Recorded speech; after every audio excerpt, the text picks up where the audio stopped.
김종배 시선 집중. 여러분 안녕하십니까? 김종배입니다. 국제 상황을 짚는 GB타임즈 시간인데요.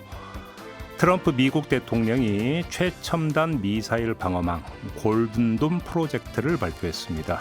우주 공간에 감시 요격 장비를 구축해서 미국 전역을 보호하는 방어망을 자신의 임기 안에 가동시키겠다라고 하는 목표라고 합니다.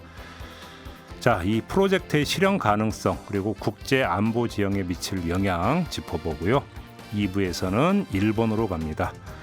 왕위 계승 가능 남성이 딱 3명 남았다고 하는데 이제는 정말 한계에 이르렀다라는 남성만의 왕위 계승 전통 앞으로 어떻게 되는 건지 살펴보겠습니다. 5월 25일 일요일 김종배의 시선집중 광고 듣고 시작합니다. 평일에 JB타임즈가 있다면 주말엔 글로벌타임즈가 있다. 테마로 알아보는 국제정치 GB타임즈. 네, 함께할 세 분 소개해드리겠습니다. 다큐엔 뉴스 코리아의 김영미 대표 모셨고요. 어서 오세요. 네, 안녕하세요. 서울신문의 송현수 기자 모셨습니다. 어서 오세요. 네, 안녕하세요. 세종대 글로벌 인재학부 장휘 초빙 교수 모셨습니다. 어서 오세요. 네, 안녕하십니까. 네, 미국으로 가겠습니다. 골든돔.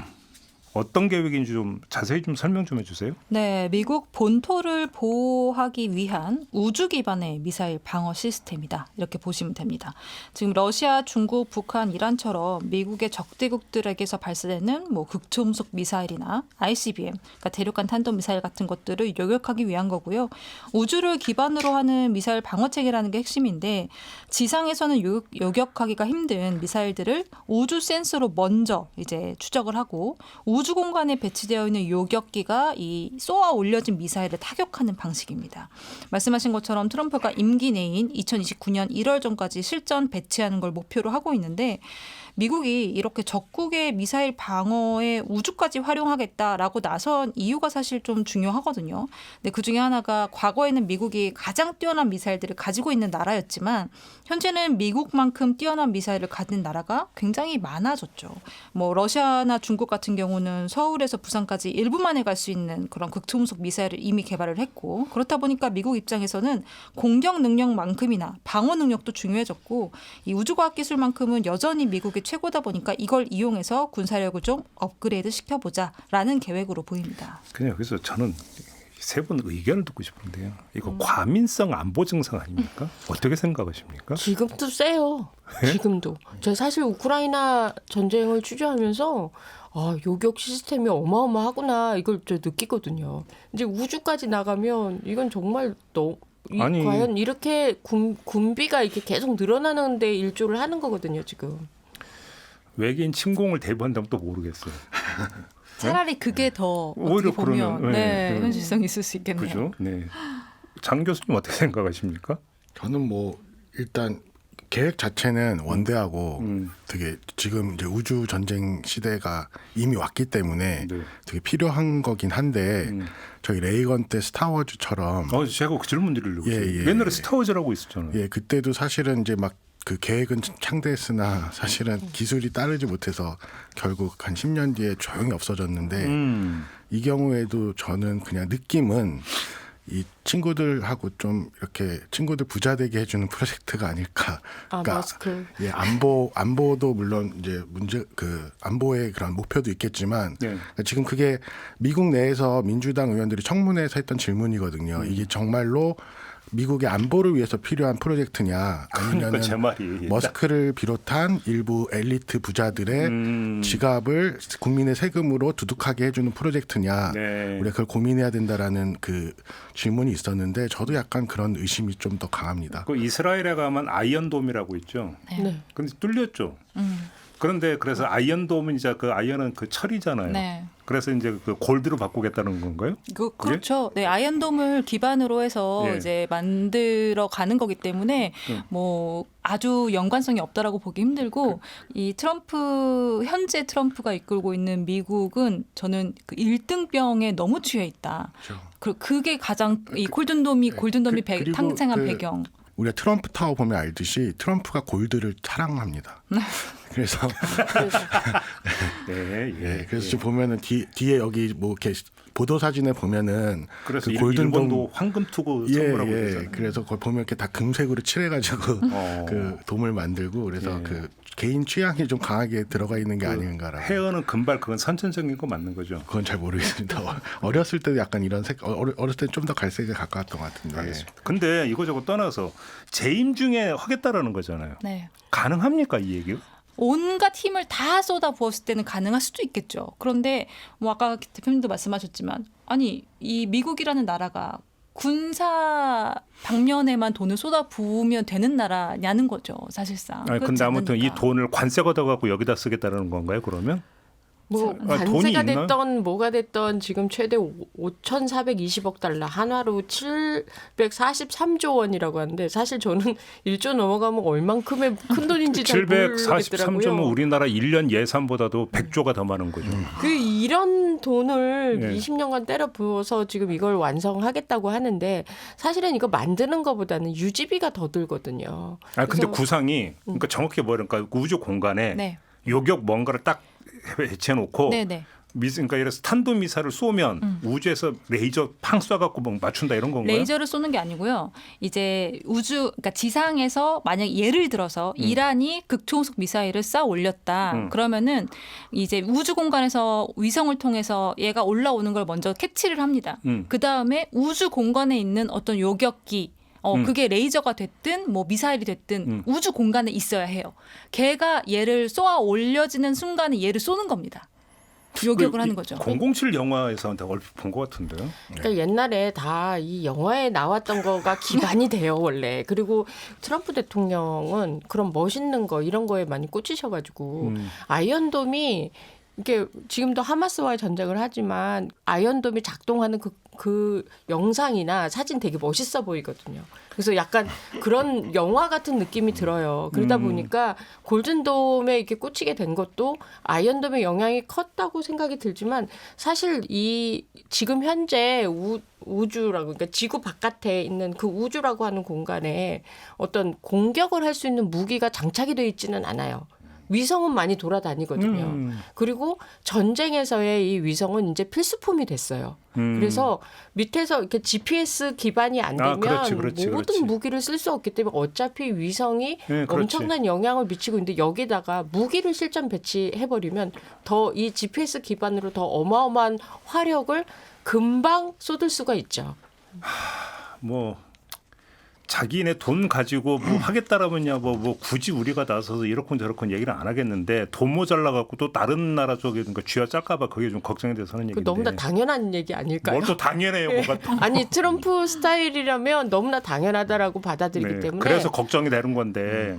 근데 아무튼 이게 실행에 들어가면 덕보는 사람이 누구예요? 아까 일론 머스크 얘기한 거예요? 뭐 머스크나 지금 다양한 그 민간 기업들이 여기 비딩에 참여할 것 같고 네.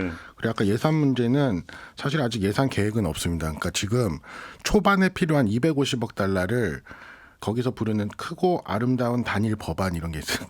Big and Beautiful Single Bill이라는 그 법안에 왜냐하면 모든 걸 다 한꺼번에 넣어서 각자 이익이 다른 의원들이 그냥 찬성할 수밖에 없게 만드는 큰 법안 안에다가 초기 시작하는 250억을 넣었다고 하고 트럼프는 3년 안에 끝나고 1,700억 달러 수준에만 들어갈 거라고 예측을 하는데 아까 말씀하신 것처럼 뭐 의회 예산처나 다른 전문가들이 볼 때는 그 액수 자체가 되게 비현실적이고 사실은 훨씬 더 많은 돈이 들어갈 거라고 생각을 하고 있는데 네. 그 뒤에 들어갈 돈은 아직은 예산에 포함되거나 지금 구체적인 계획을 밝힌 것은 없습니다. 그리고 이제 그런 상황에서 어쨌든 뭐 트럼프는 그런 식으로 돈을 쓰고 결과적으로 돈을 버는 사람은 따로 있다는 게 이제 문제인 거잖아요. 근데 일론 머스크를 얘기하셨지만 지금 사실 미국에 세계적인 방산업체가 굉장히 많죠. 로키드 마틴도 있고 보잉도 있고 뭐 레시온 같은 회사들이 있는데 이런 회사들도 굉장히 훌륭한 회사인 건 맞아요. 그런데 대부분이 다 지상이나 해상을 기반한 시스템에서 굉장히 발달한 이제 회사들이고 대규모 위성 발사나 운영 경험은 스페이스X 일론 머스크가 있고는 이 회사가 정말 압도적입니다. 왜냐하면 스페이스X가 그동안 이 스타링크라고 들어보셨어요? 보셨잖아요. 네. 이 스타링크라고 부르는 위성 인터넷 사업을 꾸준히 해왔는데 사실상 욕도 되게 많이 먹었어요.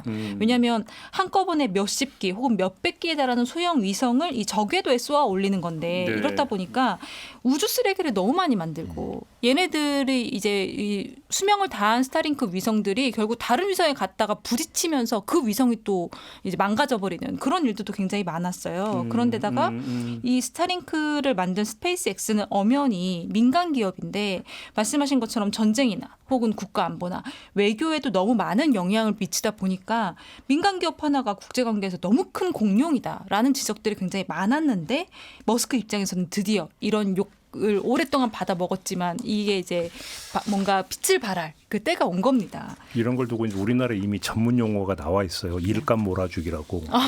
일감 몰아주기. 그런 거 아니에요 이게 지금. 근데 일감 지금 몰아주고 미친 상승 랠리를 지금 기대하고 있는 거죠. 일감만 몰아주는 게 문제가 아니라 트럼프 대통령이 이 발언을 하는 순간부터 이 관련된 주식들이 그냥 폭등을 하는 거예요. 이게 사실 뭐 가서 우주에 이렇게 건설하는 게 뭐 일론 머스크뿐만이 아니라 그 관련된 수많은 하청 업체들이 있거든요. 부품 하나도 있고 도료도 있고 뭐 여러 가지. 그러니까 그런 쪽의 주식에도 굉장한 영향을 미치기 때문에 사실 말 꺼냈다는 이 자체가 벌써 굉장한 지각 변동이 일어나고 있는 중이고 또 이 우주 쓰레기 말씀하셨는데 사실 이렇게 전쟁이 나면 그 안에서 뭐 미사일 쏘고 이러는 것도 잔해가 어마어마하더라고요. 그 영화 그 그래비티인가? 그 영화 보면 우주 쓰레기 막 날아다니는 거 보이잖아요. 네. 그죠? 그게 실제예요. 사실 영화가 아니고 지금도 그 우주 쓰레기들 때문에 우리도 지금 당장 뭐 오늘 이 시간에도 핸드폰이 먹통이 될 수도 있는 상황을 언제나 저희가 지금 감당을 하면서 살고 있는 거죠. 그래서 어느 정도는 지금 우주 전쟁이 저희가 지금 이 골든돔만 보면 되게 황당한 계획처럼 보이기도 하지만 한편으로는 지금 현실 전쟁에서도 사실 우주 전쟁이 시작됐다고 보는 게 맞는 것 같은데요. 우주 전쟁이 시작이 됐다고요? 예, 왜냐하면은 지금 아까 김영미 PD가 말씀하신 것처럼 지금 이미 군사 작전이 위성이 없이는 아 그렇죠. 예, 전혀 진행이 될 수가 없어요. 그래서 지금은 위성을 어떻게 하면 그 힘을 못 쓰게 만드는지에 대한 그런 무기들을 개발하고 있고, 그러니까 우주에 있는 위성에 우리 다른 위성을 이용해서 그거를 뭐 재밍을 시킨다든지 불능을 만든다든지 아니면 지상에서 뭘 상대 적국의 위성에 뭘 쏴서 하는 게 그런 작전들이 개발돼 있고. 우크라이나 전쟁에서도 러시아가 사실은 우크라이나는 전쟁이 시작되고 인터넷 그 망이 망가지니까 그때 스타링크를 스타링크를 쓰기 시작했거든요. 근데 스타링크가 작동이 안 돼서 망한 적이 몇 번 있는데 그 몇 개는 이제 스타링크의 정책 때문에 뭐 그 크림반도에는 서비스를 안 한다. 그래서 크림반도 공격을 나간 드론들이 혼자 떨어지고 뭐 이런 경우가 있었고, 그다음에 최근에는 전쟁이 계속 오래되면서 러시아가 그 스타링크를 무력화시킬 다양한 전문적인 방법들을 발견한 것 같다. 그래서 그런 스타링크가 불능이 되도록 해서 우크라이나 군들이 전쟁 작전을 수행하다가 텍스트밖에 안 되고 실제로 뭐 다른 GPS나 이런 레이더나 이런 걸 사용할 수 없는 상황에 처했다는 그런 얘기들이 최근에 계속 나오고 있더라고요. 그래서 그런 점에서 인공위성이 현대전에 있어서 매우 중요한 군사 그 무기의 일부 체계의 일부이기 때문에 이미 우주 전쟁이 시작됐다고 보는 게 맞을 역시 것 같아요. 유용성 있는 게 제가 좋아하는 영화 장르가 SF 아니면 액션인데 이미 이건 다 영화에 나왔던 맞아요. 얘기예요. 그렇죠. 그죠? 맞아요. 그럼 다음 단계가 뭔지 아세요? 위성 탈취예요. 위성 탈취. 근데 그 기술이 또 나와요. 있어요. 예. 왜냐하면 위성에다가 지금은 위성을 저희가 생각하는 위성이 이렇게 날개가 달린 어떤 그 약간 잠자리 닮은 그런 아이잖아요. 거기에 팔을 답니다. 팔. 로봇 팔을. 그래서 상대방의 위성을 낚아채는 기술. 그게 중국에서 네. 그때 저기 위성을 쏘면서 우리는 우주 잔해를 수거한다 그랬는데 그럼 팔을 달아야 되잖아요. 그래서 그 우주 잔해를 수거하는 기술이 사실은 우주에서 다른 자기네 편 우주선에다가 도킹해서 연료를 주입하는 기술이랑 말씀하신 그 남의 위성을 가져다가 저기다 궤도 밖으로 날려버리거나 이 기술이 같기 때문에 그러니까 지금 그런 점에서 지금 골든돔 계획이 사실은 더 지금 얘기하다 보니까 골든돔이 필요할 것 같기도 한데 얘기 듣다 보니까. 아니 근데 골든돔에 그 뭐 방어를 한다라는 게 가장 주축이긴 하지만 무기를 그 위성에다가 달아놓는다는 게 이게 또 위협적인 거예요. 지금은 사실은 그 정도는 아니어서 그냥 평화롭게 위성들만 돌아가고 있는데 거기다 무기를 장착해 버리니까 네. 요격도 공격이거든요. 그러니까 요격이라 하더라도 이런 것들이 이제 앞으로 잠재적으로 굉장히 위험 요소로 작용할 거고, 그리고 자기들끼리 위성끼리 쏴가지고 만약에 이게 문제가 생기면 그 잔해가 하늘에서 떨어질 거잖아요.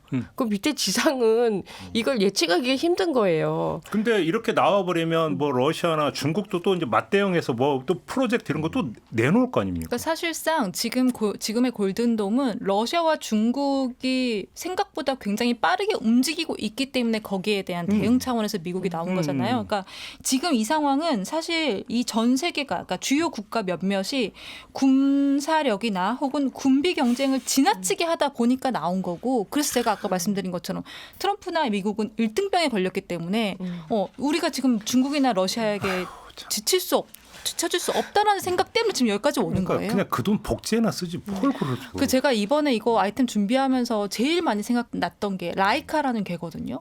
혹시 들어보셨나요? 라이카가 이제 그 소련 시대 때 우주선에 날아갔던 개죠. 이게 인류 최초로 사실 이 생명체를 우주선에 실어서 내보냈다는 거에 소련은 굉장히 열광하면서 우리가 미국을 제쳤다. 미국보다 먼저 한 게 있다라고 하면서 그랬지만 사실상 윤리적으로 너무 큰 문제가 많았고 이 개는 우주 공간에서 안락사가 됐거든요.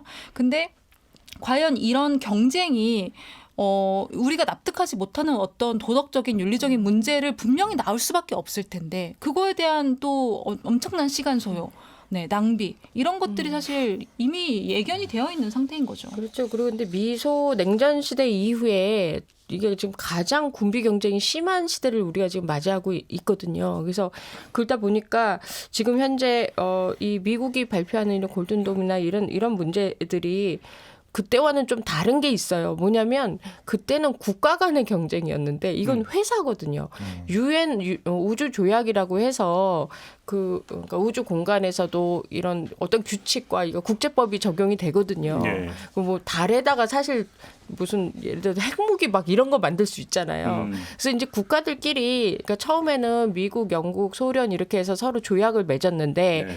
그 뒤로 뭐 우리 한국도 조약에 가입이 돼 있더라고요. 그래서 여러 나라들이 그러면 우리가 어떤 세계 평화를 위해서 그렇게 하자라고 조약을 맺었는데 문제는 회사들은 조약이 안 맺은 거예요. 그러면 이 조약도 솔직히 뭔가 이렇게 손을 봐야 되는 그런 상황이기도 하고, 그래서 만약에 어떤 이제 예를 들어서 일론 머스크가 이제 그 우주 공간에 핵무기를 설치하거나 막 이러면 그럼 이게 미국이 설치했다고 봐야 돼? 아니면 일론 머스크가 설치했다고 봐야 돼? 이런 것도 지금 모호하거든요. 그래서 이런 것 때문에 제도적 장치도 지금 필요한 상황이에요. 근데 아무튼 다시 그럼 처음으로 돌아서 이 골든돔의 무기가 레이저예요, 총알이에요, 뭐예요, 도대체? 그러니까 요격기라고 현재까지는 나와 있어요. 인공위성에서 레이저를 쏠 수도 있고요. 달에서 미사일을 쏠 수도 있습니다. 그게 다 포함해서 골든돔이 되는 거예요. 그러니까 제 생각에 요격 미사일이라고 하는 게 가장 합리적인데 그 요격 미사일이 설치가 되게 되면 이 지구가 자전을 하잖아요. 언제든 더 빨리 달에서 쏠 수 있다 그러면 달이 이제 군사기지가 되는 어떤 시작이 될 수도 근데 있어요. 우리가 매사를 너무 부정적으로 보지 말고 소행성이 날아와요, 지구에.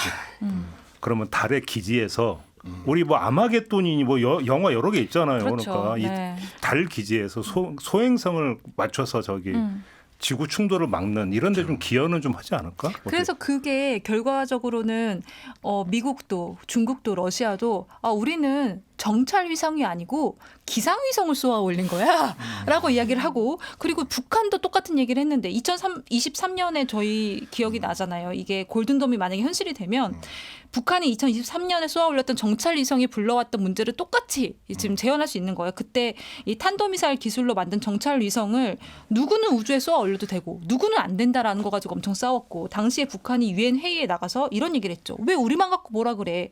그럼 미국은 투석기로 위성 쏘냐? 이런 얘기를 왜 니네는 위성 쏘고 우리는 왜 안 된다고 하는 거야? 이런 문제에 결국 도달할 수 있기 때문에 국가적으로 굉장한 불필요한 어떤 낭비를 할 수도 있습니다. 근데 앞으로 또 뭐 어떤 무기가 솔직히 더 나올지 아니, 몰라요. 우리 아까 네. 아이언돔 아이언돔. 얘기했잖아요. 근데 아이언돔이 뚫린 게 뭐 미사일이 갑자기 한순간에 막 엄청나게 5,000개 오니까 가까이가 예. 대응을 하는데 한계가 있었던 거잖아요. 네. 그러니까 골든돔도 예를 들어서 비슷한 현상이 발생할 수 있는 거 아닌가? 예를 들어서 아니, 구축을 했다 하더라도 구축을 해도 이제 골든돔 같은 경우는 이제 그 타격하는 게 뭐 ICBM이나 극초음속 미사일 그리고 그 밑에 있는 애들은 사실 지상에 있는 애들이 다 막을 수 있어요. 그 못 막는 애들을 우주에서 막겠다는 거거든요. 근데 왜 그러니까 근본적으로 저는 이게 의문인 거예요. 우주에서 막아야 하는 그런 엄청난 무기를 굳이 우리가 왜 써야 하느냐? 안 쓰면 되지 않습니까? 그렇죠. 네. 거기서 오는 아이언돔 같은 경우에는 이스라엘이 국가가 작기 때문에 그게 뭐 반경 70km 내에 들어오는 미사일을 감지해서 그거 위협을 평가하고 그러고 격추하는 그런 시스템인데 대부분의 이제 전문가들이 미국은 그 이스라엘보다 훨씬 큰 나라이기 때문에 그 전체를 커버할 수 있는 이걸 만드는 거는 일단 계획 자체가 합리적이지도 않고 좀 황당하다는 그런 그 반응들이 많이 있습니다. 알겠습니다. 혹시 뭐 동맹국도 동참해라 이런 얘기 안 나오죠 아직? 근데 우리도 정찰 위성을 4기까지 이렇게 쏘아 올린 상황이거든요. 한국도. 아니 그냥 동맹국 보고 돈 내라 뭐 이런 얘기 안 나오는 거죠. 근데 그 돈 내라고는 않지만 저희가 지금 관세 가지고 싸우고 있잖아요. 그리고 캐나다 같은 경우는 그게 이제 그거죠. 우리도 여기 좀 넣어주면 안 돼 지금. 그러고 있어요? 예, 아니, 그 그러고 반응이 있어서. 더 웃겼다니까요. 이게 막 이렇게 다들 안 할 것 같은 분위기인데 이게 사실 중국과 러시아를 겨냥한 것들도 많은데 러시아조차도 그 나라 주권에서 선택한 거니까 그냥 잘했어 이런 반응인 거예요. 그래서 그러면 이게 세긴 센갑다. 이 다들 저런 식으로 반응하는 거 보니까 라고 그러면 그 생각했어요. 러시아 반응은 뭐 하고 싶으면 해봐 이런 거예요? 예. 예. 우린 신경 안 써 이런 거예요? 아니, 우리도 하고 있으니까인 거죠. 자기들도 자기들도 이제 하고 있으니까. 예, 왜냐하면 러시아가 먼저 그걸 하면 전 세계적으로 욕 먹을 수도 있는데 미국이 먼저 하면 자기네 그냥 묻어가는 그런 입장이 되니까. 근데 방송만 아니면 진짜 꼭 하고 싶은 얘기 하나 있는데 돈 XX라는 표현 아시죠? 네. 예. 아직 쓰진 않았습니다. 네.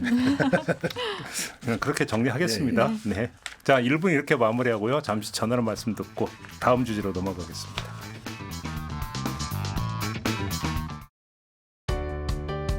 때로는 날카롭게, 때로는 삐딱하게, 그러나 매 순간 섬세하게 시선이 필요한 우리 사회 곳곳을 살펴봅니다. 김종배의 시선집중. 네, GB타임즈 세 분과 함께하고 있습니다. 김영미 대표, 송현석 기자, 장휘 교수 세 분과 함께하고 있는데요. 이번에는 일본으로 가겠습니다. 왕위 계승권자가 딱 3명 남아있다는 얘기가 있던데 이게 무슨 얘기입니까? 현재 나루히토 일왕이 126대 왕이고 2019년에 아버지가 생전 퇴위하면서 즉위를 했죠. 그런데 일본의 왕위 계승 규정법 1조가 왕위는 부계, 그러니까 왕실 남성이 낳은 남성이 계승한다입니다. 근데 문제는 나루히토 일왕한테는 이제 외동딸인 아이코 공주밖에 없고요. 규정에 따른다면은 차기 일왕 후보는 현재 나루히토 일왕보다 5살 어린 동생 후미토 왕스자가 있고 삼촌 마사히토가 있고 조카 히사히토가 있습니다. 그런데 문제는 후미토 동생은 이제 올해 60이고 삼촌은 90세시고요.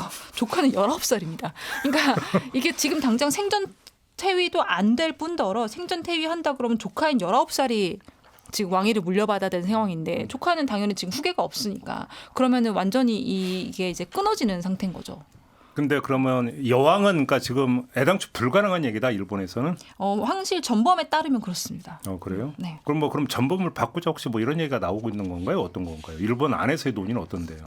일단 국민들이 여왕이 나오는 거에 대해서 굉장히 긍정적으로 본다. 반 이상이 찬성을 하고 있는 입장이고 그리고 지금 현재 일왕과 아이코 공주에 대해서 굉장히 좀 긍정적으로 이미지가 굉장히 좋아요. 그러다 보니까 요즘 시대가 어떤 시대인데 여자가 왕이 못 되는 시대는 아니다. 뭐 이렇게 하는 의견들이 많다 보니까 이게 논란이 되는 건데 사실 2차 대전이 끝나고 일본 왕실이 사실은 가문이 한 14개 정도가 됐대요. 그러니까 그 가문의 14개 정도에서 3개로 줄여버린 거예요. 지금 왕실을.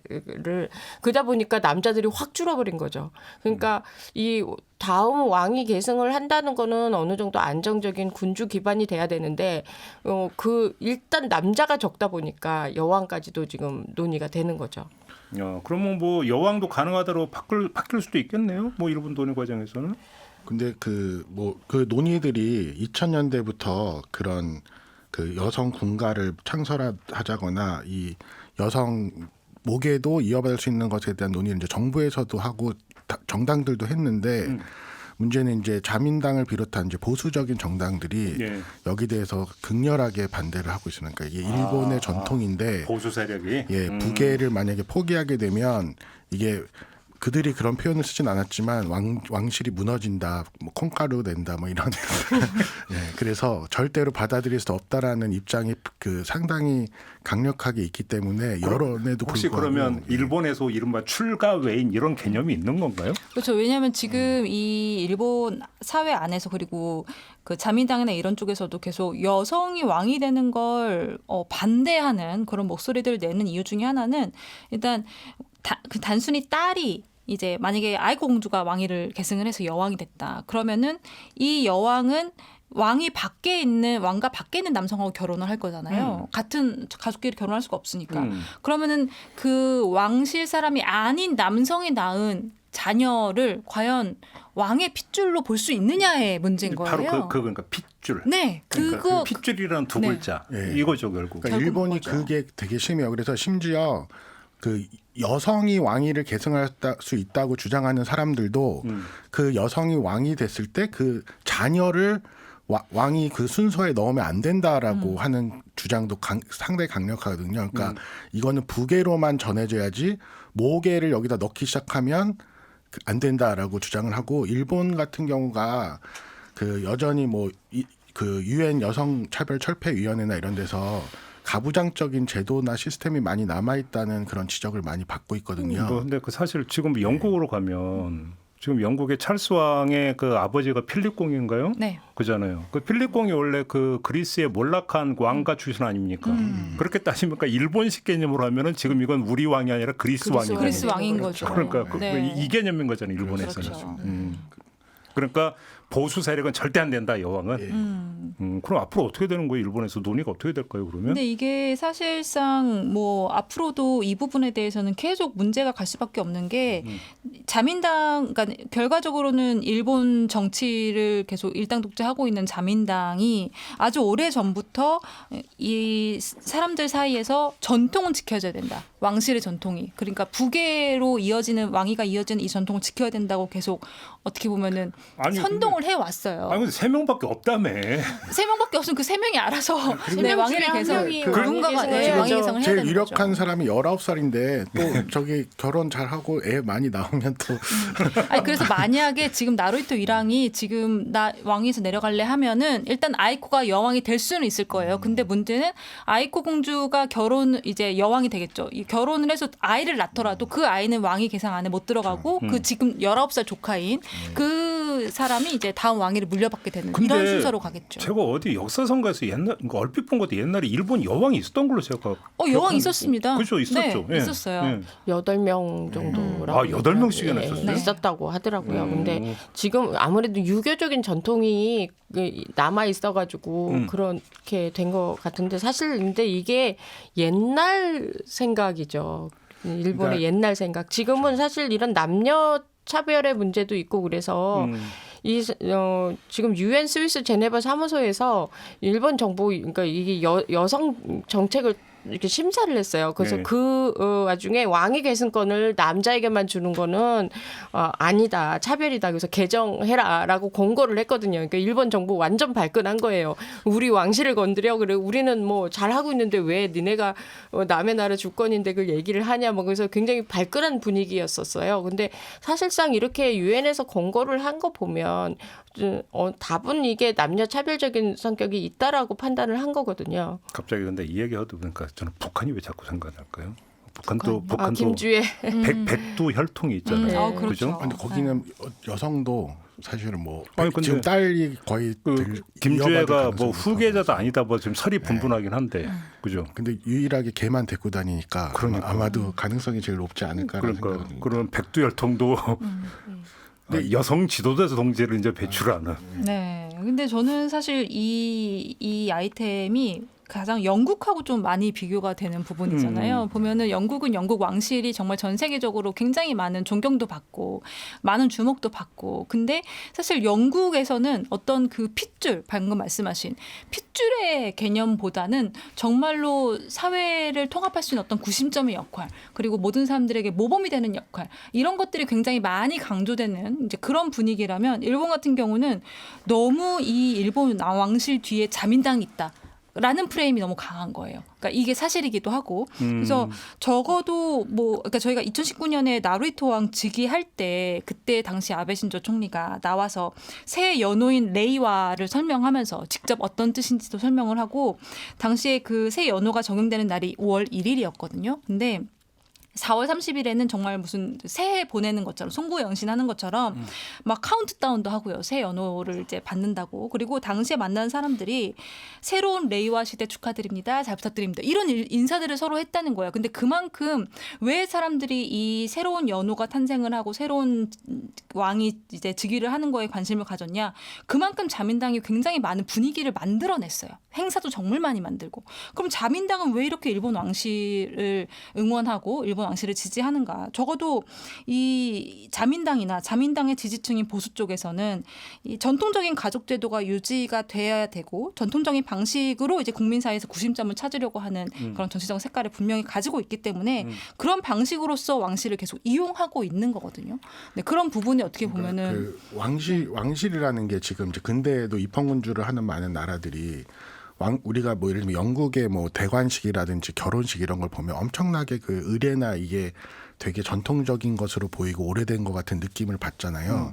그런데 이제 에릭 홉스봄이라는 영국의 유명한 역사학자가 그 편집한 책 중에 만들어진 전통이라는 책에서 보면 영국 황실의 전통도 사실은 19세기, 20세기에 그런 것들이 사람들에게 보여주기 위해서, 특히 TV나 이런 데다가 그걸 보여주기 위해서 만들어졌는데, 왜 그런 것들을 만드냐면 모든 국민 국가들은 우리가 이게 오래된 전통을 가진 우리 영국 민족이라는 거, 우리 영국의 왕실은 되게 오래된 역사를 갖고 있고 지금 이런 전통을 갖고 있으니까 우리에게 정통성이 있다는 걸 보여주기 위한 것이라고 그 설명을 해요. 그리고 이런 비슷한 책으로 다카시 후지탄이라는 사람이 쓴 화려한 군주라는 게 있는데, 일본의 천황도 지금 이 사람들은 뭐 126 뭐 몇 년의 전통이 있고 뭐 우리가 그걸 바꾸면 안 된다고 하지만, 사실은 천황도 근대 이전까지는 그렇게 여러 다이묘 중에 하나였지 이게 아주 강력한 그런 권한을 갖고 있지 않았는데, 메이지 그 전후를 해서 천황의 엄청난 역사적인 사명을 부여하고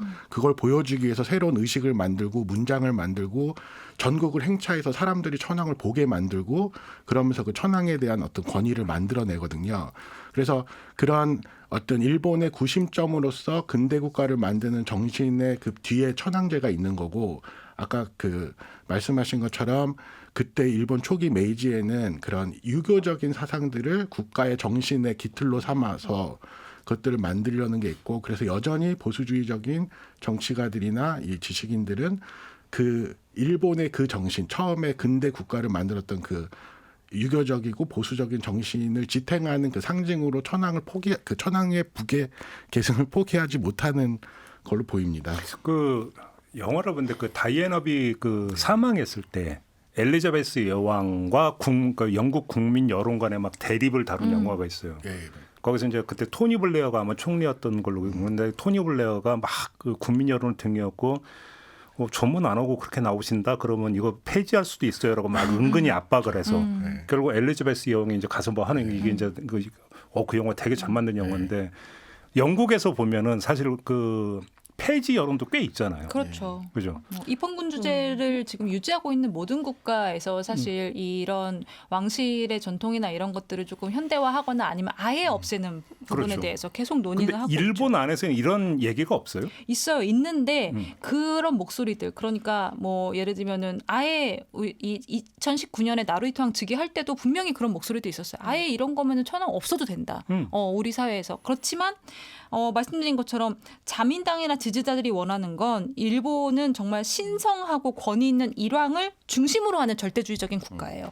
그렇다 보니까 이거를 정책적으로 없앨 수 없고 그리고 천황의 공식적인 발언이나 행동이 사실 전부 다 이 자민당 정부와의 사전 협의를 거쳐서 결정이 됩니다. 그러니까 뭐 과거사 청산이나 반일 감정 완화나 이런 같은 일본 외교의 목표를 달성하는데도 이 왕실을 이용하고 반대에도 왕실을 이용하는 거예요. 그러니까 사실상 이 자민당에서 정부에서 왕실을 없애지 않겠다는 기조가 너무 명확한 게 이 여론은 훨씬 더 여론보다 훨씬 더 강한 거죠. 그 그러니까 없애지 이제 않겠다고 하는 게. 세계적으로도 유럽도 여러 나라가 이제 입헌 군주제를 계속 유지를 하고 있으니까 그러니까 이제 그런 왕의 기능이라고 하는 게 이른바 좋게 표현해서 국민의 어떤 정신적 구심점 내지 국민 통합의 매개 뭐 이런 거잖아요. 근데 그게 정말로 기능적으로 그렇게 작동하고 있다고 봐도 되는 거예요? 뭐 최근에 들어서는 그래서 많은 그런 뭐 지금 말씀하시는 뭐 왕실의 무용론 네. 도대체 우리 세금을 다 왜 저기다 써서 저 사람들이 그러니까. 저런 화려한 생활을 하게 만드냐 그리고 저 사람들이 우리의 구심점이라는데 뭘 구심을 만들어주냐 자기들끼리 뭐 막 싸우고 이러고 있구만 뭐 이런 이야기들도 많이 있는데 네. 근데 이제 아까 말씀드린 것처럼 이제 여전히 정치권이나 이런 그 정치인들에게는 이런 그 입헌군주제라는 이 상징이 그 국민국가를 우리의 전통과 이것들을 보여주는 그 상징물로서 상당히 중요한 역할을 하고 있다고 인식하고 있는 것 같아요. 그래서 네, 네. 뭐 외교적인 그 예를 들면 누가 국빈이 대접했을 때도 대통령이 나가서 하는 것보다 왠지 왕궁에 불러가지고 대접을 그러니까 그런 해주고 부분들이 그런, 사실 입헌군주제가 아닌 한국에서 평생을 살아왔던 저 같은 사람들, 우리 같은 사람들이 봤을 때는 좀 이해하기 어려운 부분이잖아요. 그러니까는 그냥 국가의 가장 높은 사람, 가장 어른 이런 사람들이 나가서 국빈 대접을 하면 되는 건데 그게 총리가 나가는 게 다르고 왕이 나가는 게 다르다. 이게 좀 저는 잘 그게 네. 어느 대통령 제가 그 영국을 방문할 때 왕실에서 뭐 마차를 보내줘가지고 뭐 마차를 타고 뭐를 했고 뭐 붉은 주단이 깔린 이게 최고의 예우다 이런 게 그때 있었거든요. 네. 그러니까 어떤 그 상징, 그렇죠. 상징 기제의 어떤 이제 그 왕실이 이용이 되는 부분이 있는 거잖아요. 그 의례 정체가 이루어지는 거고. 사실상 정치적인 방패막이나 그런 용도로 이제 어떤 그 이용 가치로 왕실이 쓰이는 경우가 많고 사실 민속촌이거든요. 저 그렇게밖에 생각이 안 들 정도로 그러니까 어떤 예식이 중요하고 그러니까 네. 민속촌 느낌인 게 이제 절대군주제랑 비교해 봤을 때 저는 그런 것 같고 저 중동 국가 가면 절대군주를 갖고 있는 나라들을 가잖아요. 거기는 그렇죠. 카타르나 그렇죠. 그게 보면 그 절대적이라는 말 자체가 엄청나구나라고 느끼거든요. 왕의 말 한마디에 뭐 나라 전체가 흔들흔들 할 정도로 그러니까 그걸 겪으니까 영국이나 일본이 여기 약간 민속촌 그 군주제가 그들에 아닐까라고 비하면 네. 비하면 그런 생각이 드는데 사실상 이 입헌 군주제가 빛을 발한 건 사실은 TV가 나오고부터라고 해요. 그러니까 보여지는 문화가 네. 이제 익숙해졌을 때부터 그 전에는 이제 구중 궁궐이 있으니까 딱 하는데 사실상 안 보니까 잘 모르는 그런 존재였는데 사람들이 잘 뭐 왕이 있다긴 하는데 네. 뭐 있다더라 그냥 그러니까 신성시 하는 정도였는데 이제 구체적으로 TV란 특히 이제 컬러 TV가 나오고 나서부터는 이제 TV에서 이렇게 보여지는 왕실의 모습 이런 것들에 사람들이 호기심과 그렇죠. 관심을 가져주는 거죠. 그럼 의례 정치라고 하는 게 결국은 전시인데, 그렇죠. 그죠? 그러니까 전시는 보여져야 되는 건데, 그죠? 그래서 아까 말씀드린 그 민속촌 개념 플러스 연예인 개념도 있는 거예요. 그렇죠. 그래서 그 왕실의 뉴스가 계속 나오고 누가 쏟아지고 바람 피고 예. 그래서 왕위를 버리고 뭐 사랑에 인간인으로 빠지고 살고 뭐 이런 것들. 드라마들 파문하기도 하고 네. 저 북유럽 어딘가 뭐 파문도 하고 이러던데 보니까요. 네, 일본은 그 공주가 이제 일반인과 결혼하면서 미국에 가서 살고 있잖아요. 지금도 그 결혼한 남편이 변호사 미국에서 하고 있고 근데 그 이후에도 이 공주가 지금 공주가 아니지만 미국에서 어떻게 살고 있는지가 일거수일투족이 다 일본에 공개가 돼. 거기 또 파파라치 문화가 있으니까 다 공개가 되는데 너무 이제 그 삶이 뭐 그냥 잘 살고 있는데도 공주가 마트 가서 직접 장 보고 막 이런 거에 대한 막 입방아에 오르고 굉장히 피곤하게 살고 있더라고요. 그러니까 엄밀하게 따지고 일본의 그 왕은 사실 히로히토 왕. 같은 경우는 이른바 일본의 어떤 그 입헌 군주 이 왕이 어떤 그 지속될 수 있었던 것은 결국은 미국의 타협, 그렇죠. 그죠? 전승국 미국의 타협 그- 정치의 소산 이렇게도 볼 수 있는 거 아닌가요? 전쟁이 끝나고 되게 유명한 사진이 하나 있는데 그 메가더 장군이 그 저기 일본 왕과 같이 둘이서 집무실에서 찍은 사진이 있어요. 그래서 메가더는 엄청나게 거만하게 약간 삐뚤로 네. 이렇게 서가지고 있고 네. 일왕은 정말 처음으로 미국 사람들이 이 사람의 얼굴을 봤는데 그냥 착한 할아버지 같은 사람이 옆에 다소곳하게 서 있는 이런 사진을 지금 여기 보이는 이 사진인데요. 요게 나오면서 이건 일본 사람들한테도 엄청나게 충격을 줬고 미국 사람들한테도 충격을 줬고 그러니까 일본 사람들 전쟁 때 생각해 보면 막 그냥 막 칼 들고 나와가지고 다 죽이겠다 이런 사람들이 알고 봤을 때 이렇게 착하구나. 그래서 일본이 사실은 미국이 전쟁 이후에 일본을 그 자신들의 파트너로 삼기 위해서는 천황제를 계속해서 유지시키는 게 더 옳다 바람직하다라는 생각을 했고 그러니까 외교 비서 예. 이런 거 보면은 그러니까 그 천황 그 폐위 이런 것들도 검토를 했다가 예. 일본 국민들의 반발. 그렇죠.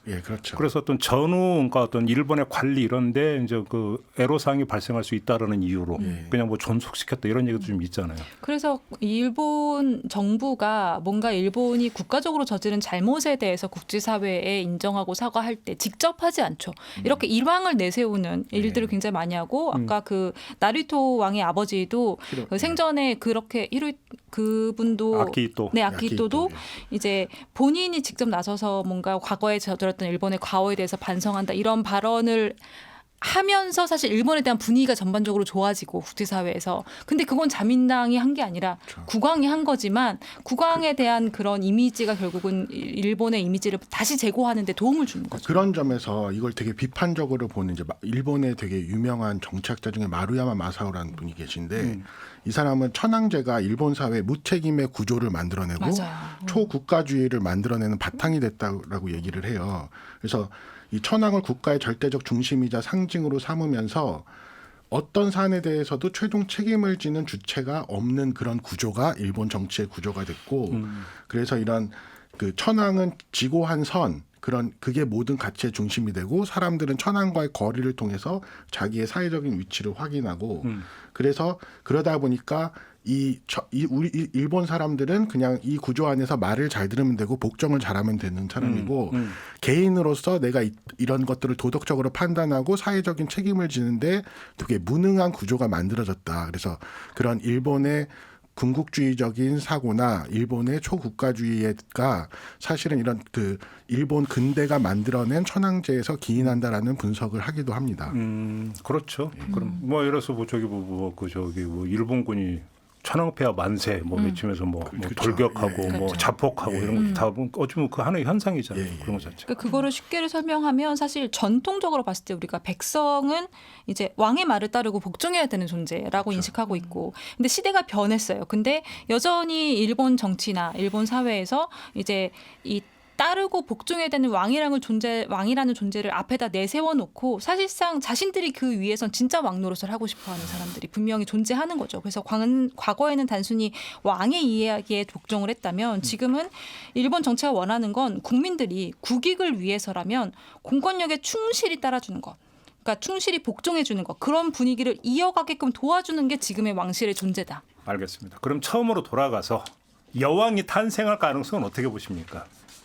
충분히 가능성 있다고 생각을 해요. 어차피 왕이 근데 돌아가는 거 보면 15살짜리 조카가 될 것 같은데. 19살. 19살짜리. 근데 아무래도 지금 현재 국왕의 정통 핏줄이라고 하는 게 이제 아야코 공주이기 때문에 그리고 굉장히 똑똑하고 또 이미지가 워낙 좋기 때문에 그리고 지금 일본 사회와 또 10년 후에 또 국제 정세는 또 많이 다를 수 있거든요. 그래서 아마 가능성이 있지 않을까. 국민들이 50% 이상 지지한다 그러면 이건 좀 가능성이 있지 않을까. 저는 자민당이 그렇게 봐요. 싫어한다면서요. 그때 가서 또 자민당 권력이 누가 될지 모르는 거죠. 또. 교수님은 어떻게 전망하십니까? 저도 가능성이 없지는 않다고 봐요. 지금 일단 그 여론이 70에서 뭐 많이 어떨 땐 90%까지도 여왕이 가능하다라는 조사들이 있고 그래서 이제 뭐 최소한 여왕 정도는 받아들일 수도 있지 않을까. 그 다음은 다음에 생각하고. 네. 저도 여왕까지는 그러니까 그 아야코 공주가 여왕이 되는 것까지는 가능한데 아야코 공주가 결혼해서 낳은 자녀가 왕위를 계승하느냐 그건 이거는 또 다음 다른 문제가 문제인 것 되겠죠. 같아요. 아, 그래요? 근데 또 일본이라는 게 국제사회의 눈치를 좀 더 많이 보고 국제 정세에 되게 민감한데 유엔에서 공고한 것도 사실은 뭐 발끈했지만 아주 저게 아무것도 아니다라고 받아들이진 않을 거라고 생각해요. 네, 뭐 그러면 뭐 외척의 바로라든지 뭐 너는 저기 그 적통이 아니다 뭐 해가지고 뭐 반정이 일어난 이런 아, 건 그게 이런 산케이 신문이 사설에서 이야기한 거예요. 이게 그래요? 네. 지금 그런 여왕을 인정하거나 모계를 인정하자는 얘기가 있는데 그거는 그렇게 그 왕실을 불안정하게 만들고 전통을 끊어내는 전통을 것이다. 끊는 뿐 아니라 유력한 가문들이 등장해서 서로 자기들이 왕실을 차지하려고 하게 될 것이다. 네. 그래서 이게 얼마나 우리가 위험한지 모르겠다. 어떻게 너네가 그걸 하자고 하느냐라고. 사극 보면 그 남성 왕임에도 불구하고 누구 소생이냐 그렇죠. 뭐 이런 거에 따라서 네. 이 정통성의 정도가 달라지고 뭐 한다 보잖아요. 음. 일본도 지금 그런 거네, 같네. 뭐 근데 이거는 이제 성별의 문제로 간 거잖아요. 네. 참 그런 거 놓고 보면 참 세상은 더디게 변하는 것 같기도 해요. 특히 이제 일본이 그런 어떤 가부장제가 사실은 어떻게 보면 한국보다는 조금 더 제도화돼 있고 좀 더 그런 사회적으로도 네, 되게 그렇죠. 용인되는 그런 측면들이 있고 그런 것들이 반영되는 게 아닌가라는 또 생각도 하게 됩니다. 그러니까 그렇게 놓고 이것은 또 젠더적 관점에서도 이제 관전 포인트가 있다 이렇게 좀 볼 수 있겠네요. 네. 그렇게 되는 거죠. 알겠습니다. 자, 오늘 이야기는 좀 이렇게 정리하고 세 분하고는 좀 인사를 나눠야 될 것 같습니다. 오늘 말씀 잘 들었습니다. 고맙습니다. 네, 감사합니다. 감사합니다. 네, 김종배의 시선 집중 오늘 준비한 이야기는 여기까지입니다. 물러가고요. 내일 아침에 다시 인사드리겠습니다. 고맙습니다.